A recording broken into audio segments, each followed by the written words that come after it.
বিসমিল্লাহির রহমানির রহিম। মাননীয় সংসদ সদস্যবৃন্দ, আসসালামু আলাইকুম।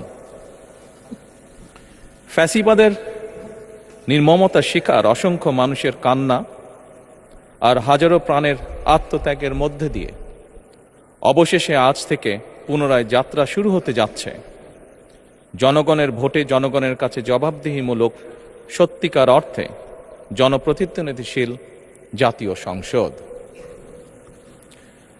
বাংলাদেশের জাতীয় সংসদের রাজনীতির এই ঐতিহাসিক মুহূর্তে আমি আল্লাহর দরবারে শুকরিয়া জানাই, যার অশেষ রহমতে আমরা একটি ন্যায়ভিত্তিক গণতান্ত্রিক মানবিক বাংলাদেশ প্রতিষ্ঠার লক্ষ্যে যাত্রা শুরু করতে পেরেছি। 1971 সালের স্বাধীনতা যুদ্ধের থেকে শুরু করে 2024 সালের দেশ এবং জনগণের স্বাধীনতা রক্ষার যুদ্ধ সহ এই পর্যন্ত দেশে গণতন্ত্র এবং মানুষের অধিকার প্রতিষ্ঠার সংগ্রামে যারা শহীদ হয়েছেন, ত্রয়োদশ জাতীয় সংসদ শুরুর এই যাত্রা লগ্নে আমি তাদেরকে কৃতজ্ঞতার সঙ্গে স্মরণ করছি। এই আন্দোলন সংগ্রামে যেসব মায়েরা তাদের সন্তান হারিয়েছেন, যেসব সন্তানেরা তাদের প্রিয়জন হারিয়েছেন, যেসব পরিবার তাদের সন্তান স্বজন হারিয়েছেন, যেসব আহত মানুষকে তাদের স্বাচ্ছন্দ্যের জীবন হারাতে হয়েছে, যেসব মানুষগুলো নির্যাতন, নিপীড়ন, রাজনৈতিক হয়রানি কিংবা মিথ্যে মামলা শিকার হয়ে সর্বস্ব হারিয়েছেন, আমি তাদের সকলের অবদানকেও কৃতজ্ঞতার সঙ্গে স্মরণ করছি।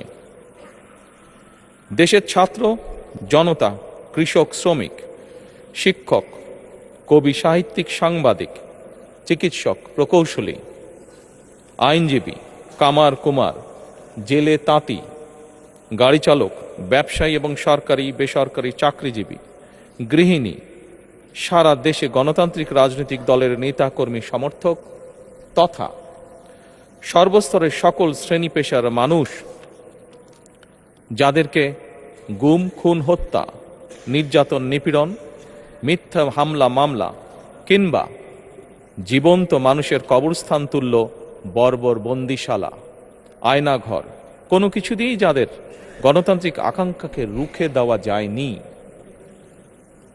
যাদের সাহসী ভূমিকায় দেশে পুনরায় গণতন্ত্র ফিরে এসেছে, আমি ত্রয়োদশ জাতীয় সংসদের এই যাত্রা লগ্নে দেশের স্বাধীনতা প্রিয় গণতান্ত্রিকামী বীর ছাত্র জনতাকে জানাই অভিনন্দন।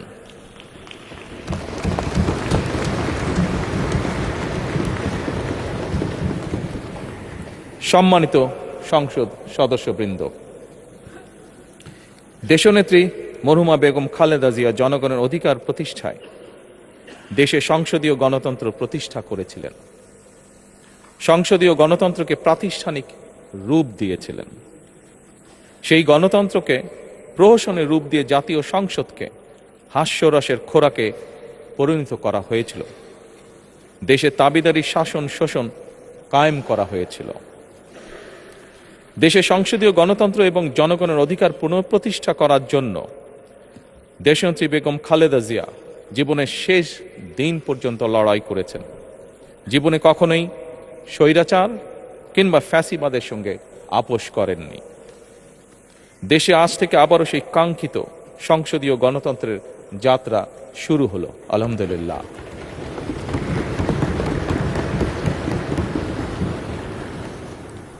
সংসদীয় রাজনীতি প্রতিষ্ঠাতা খালেদা জিয়া দেশ এবং জনগণের সাফল্যে এই শুভ মুহূর্তটি দেখে যেতে পারেননি। আজ তাই এই জাতীয় সংসদে দাঁড়িয়ে আমরা দেশ এবং জনগণের স্বার্থে আপসীন নেতৃত্ব, ব্যক্তিত্ব, স্মরণীয়, বরণীয়, অনুকরণীয় রাজনীতিবিদ মরহুমা খালেদা জিয়াকে গভীর শ্রদ্ধার সঙ্গে স্মরণ করছি।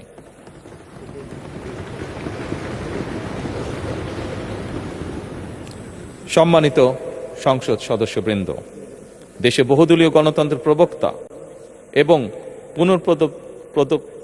প্রবর্তক, স্বাধীনতার ঘোষক শহীদ প্রেসিডেন্ট জিয়াউর রহমানের একটি উক্তির কথা আপনাদের সামনে আমি স্মরণ করতে চাই। তিনি বলেছিলেন, জনগণই যদি রাজনৈতিক দল হয় তাহলে আমি সেই দলেরই আছি। অর্থাৎ ব্যক্তি কিংবা দলের স্বার্থ নয়, জনগণের স্বার্থই সবচাইতে বড়। এটাই বিএনপির রাজনীতি।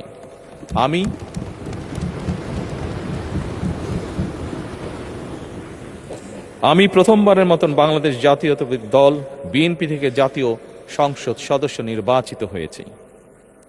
জাতীয় সংসদীয় দলের নেতা নির্বাচিত হয়েছি। জাতীয় সংসদে দলের প্রতিনিধিত্ব করলেও প্রধানমন্ত্রী হিসাবে আমি এই জাতীয় সংসদে দেশের প্রতিনিধিত্ব করছি। দল, মত, ধর্ম, বর্ণ নির্বিশেষে দেশের জনগণের প্রতিনিধিত্ব করছি। আমার রাজনীতি দেশ এবং জনগণের স্বার্থ রক্ষা করার রাজনীতি। বিএনপির রাজনীতি জনগণের জীবন মান উন্নয়ন এবং স্বনির্ভর বাংলাদেশ গড়ার রাজনীতি। প্রতিটি পরিবারকে স্বনির্ভর করাই আমাদের রাজনীতির লক্ষ্য। প্রতিটি পরিবারকে স্বনির্ভর করার মাধ্যমেই বিএনপি একটি স্বনির্ভর, সমৃদ্ধ, নিরাপদ, গণতান্ত্রিক বাংলাদেশ প্রতিষ্ঠা করতে চায়। এই লক্ষ্য অর্জনে আমি জনগণের সমর্থন এবং সহযোগিতা চাইছি। এই মহান জাতীয় সংসদে সকল দলের নির্বাচিত প্রতিজন সংসদ সদস্যের সমর্থন এবং সহযোগিতা আশা করছি।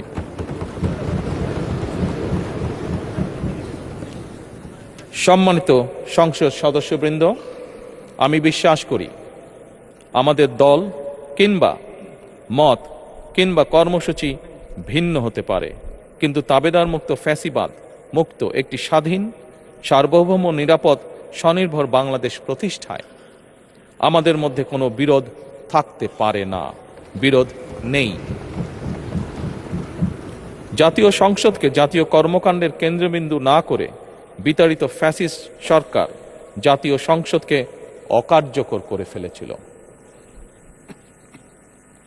আমরা এই মহান জাতীয় সংসদকে সকল যুক্তি, তর্ক আর জাতীয় সমস্যা সমাধানের কেন্দ্রবিন্দুতে পরিণত করতে চাই। সম্মানিত সদস্যবৃন্দ, নতুন সংসদ যাত্রা শুরু করার সময় সংসদের সাবেক স্পিকার কিংবা ডেপুটি স্পিকার উপস্থিত থাকার কথা ছিল, কিন্তু পতিত, পরাজিত, বিতাড়িত ফ্যাসিস্ট সরকারের জনবিরোধী এবং গণবিরোধী কর্মকাণ্ডের ফলে যে জনরোষ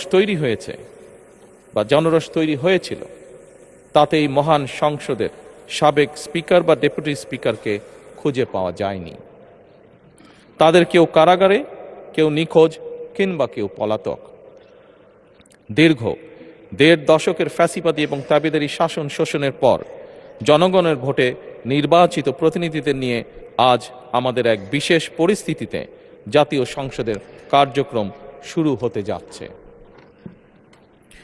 এমন পরিস্থিতিতে আমরা সংবিধান এবং সংসদের কার্যপ্রণালী বিধির বিধান অনুসরণ পূর্বক ত্রয়োদশ জাতীয় সংসদে সভাপতিত্ব করার জন্য আজ আমি প্রবীণ রাজনীতিবিদ এবং 5 বারের মতন নির্বাচিত জাতীয় সংসদ সদস্য জনাব ডক্টর খন্দকার মোশাররফ হোসেনের নাম প্রস্তাব করছি।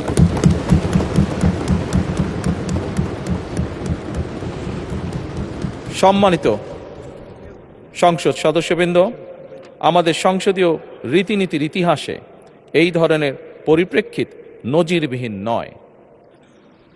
1973 সালে তৎকালীন প্রধানমন্ত্রী মরহুম শেখ মুজিবুর রহমান ওই সংসদের সদস্য মাওলানা আব্দুর রশিদ তর্কবাদিসের নাম প্রস্তাব করেছিলেন এবং তার সভাপতিত্বে বাংলাদেশের প্রথম সংসদের প্রথম অধিবেশন শুরু হয়েছিল।